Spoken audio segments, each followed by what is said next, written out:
Hello everyone, I'm Eddie Mack, the lead voice of the CAW Champions League and the Destiny Championship Alliance. And my guest at this time is one of the most talked about people in the virtual wrestling business. She is the Sacred Empress, Akira Yukimura. Akira, it's an honor to have this conversation with you. Thank you. I appreciate you taking the time to speak to me. My first question to you is, how is Akira feeling right now? How am I feeling? Question of the day, isn't it? To be honest, I don't know how I'm feeling. Confused, sad, angry, curious. It's a lot to take in, but I'm doing what I can to cope with the hand that I've been dealt. Nothing I can do about that. Until the DCA 7-year anniversary show earlier this month, you were gone for more than 5 months. Why did you choose now to come back? It's not that I chose to come back. Oseko brought me back. Because, let me be honest with you and everyone else, if it was up to me, I would still be in that reality with those scorpion dolls surrounding me, listening to the screams and cries of an innocent girl who just wanted to be free, who just wanted a family that loves her, who just wanted a daughter to cherish, a husband to care for her. But you know what? I'll humor you. Why did I come back? I came back to find my legacy, by any means necessary. You've been on record saying you want to fight everyone, and the first of those people is Christy Montero coming up on the 4th of July weekend at Future Shock. It's a dream match and one I'm sure you're looking forward to as much as she is and as the fans are. How are you preparing for it? Are you doing anything to prepare? How am I preparing? I'm preparing the same way I always do, by focusing on Christy. Because I'll be honest, she's good. Very good. There's a reason why you and so many people consider her the face of your company. But there's a reason why people feared me. There's a reason why they should fear me now. The real me. There's a reason why whenever people have stepped into the ring with me, they've all never been the same. And soon, she'll understand that firsthand. Now, I know you mentioned that, you want to fight everyone. Is there anyone in particular that you would like to face? Does Akira Yukimura have a dream match list? There are a lot of women I'd like to face. Danny Gibbons is someone who a part of me, had history with. But I'd like the chance to have a true match with her. Mandy Snow is another woman who seems to have an issue with me that I want to deal with. Annie Cortez is another. Maybe Lodestar, perhaps? Or maybe someone like Ayumi, who I see a lot of myself in.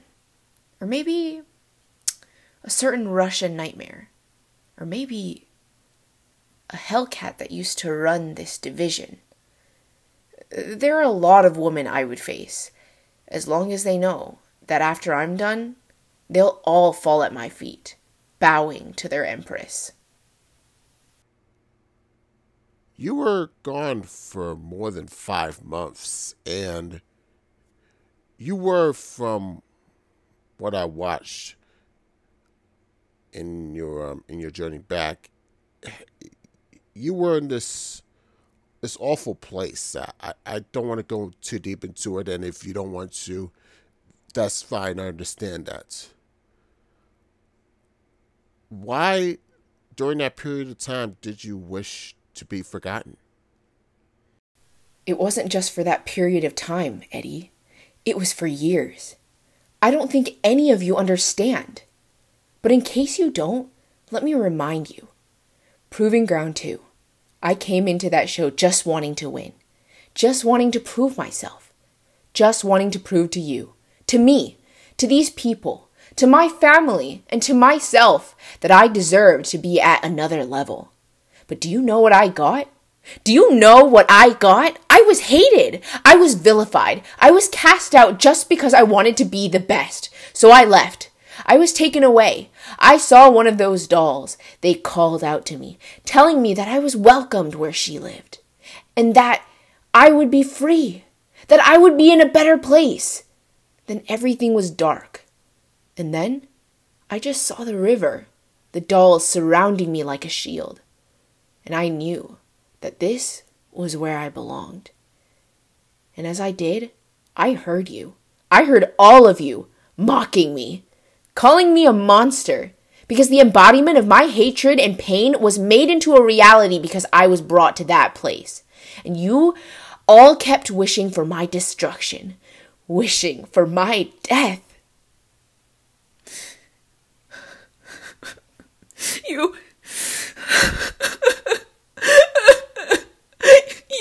have no idea of what I've been through. You don't, they don't, and Hoseiko doesn't. But you keep wanting to make me think that all of you care about me all of a sudden. And why? Because of Spiral? Tiger's Den? The blood trail? Your world is crumbling just like it did when Thanos nearly destroyed your multiverse, and now you are all crying out for a savior. Why do you think that I'm your savior? I'm the monster you hated. I'm the spawn of Satan that you all despised. Don't you see? I'm better off a forgotten shell of a woman with no daughter, no husband, no legacy. So why don't you just tell Hoseiko to put me back? Because as much hell as I went through in that reality, I'd rather suffer through that than look at all of you in this world pretending to love me.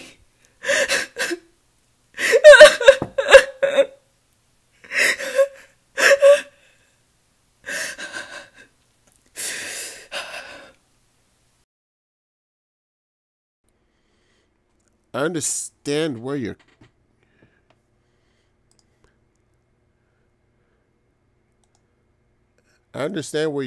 coming from, Akira, but with all due respect, there are millions, maybe even billions of people that are forgotten by default because they make a choice to not be remembered, to not stand out, to not do anything memorable. Your actions, both good and bad, Akira, have made it so that you're never going to be forgotten. There are people that risk their lives to save you, just to save your life, your memories, your existence, your essence. And maybe it's because your presence brings peace, brings balance to a lot of people. There are people that, look, I don't want to make any of this about me, but can I tell you my story for a few seconds? I promise it won't take long. Go ahead. Feel free. A little over a year ago, I was snapped from existence, turned into dust at the snap of a finger by a titan who was hell-bent on destroying half the universe. There were people that fought for me, that risked their lives not just to save me, but to save all of us. And once the damage of the night of April 13th, 2019 was undone, I should have been happy. I should have been grateful. And yet, I wasn't. Not at first. I mean, everybody around me got their happy ending but me. And for a long time, I was a little bit bitter about it. I was angry. And it was only recently that I saw the error of my ways. And, you know, I finally did get that happy ending. And I know with that puzzled look in your eyes, you're asking, what does that have to do with Akira Yukimura? Go on. Humor me. It's plenty. Akira, Oseko, Jean, Melina, they nearly gave up their lives to rescue you. So not only you can keep your legacy going, but start a new one. You have a chance to be a loving mother, a loving wife, to be loved by those closest to you. But you have to fight for it. It doesn't matter how many matches you win, how many titles you win, how many accolades you have, or even how many companies you save. The one person, more than any other, that can make Akira Yukimura happy is you. And if you don't fight like hell for it, you will never get it. I have to fight for it. You may have a point. Just like she told me. I have to take the first step. Akira, you have a legacy that people would kill and die for. Yes, you were once a monster, but you're not now. You were a demon once, but not now. You were a tool, an instrument of destruction, but not now. That's your past. This is now, and this is your future. How does Akira Yukimura want to be remembered?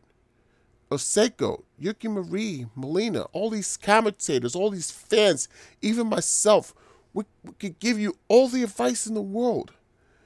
But if you let those voices in your head win, you will never be who you're truly meant to be. But if you listen to your hearts, I promise you that your legacy will live on long after we're all gone. Thank you, Eddie. I'll think about it. I appreciate it. I really do.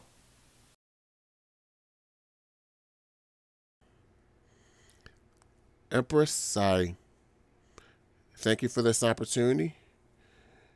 And I wish you the best of luck, not just at Future Shock, but on your journey, wherever it may take you. And if you need my help along the way, I'm sure you can track me down.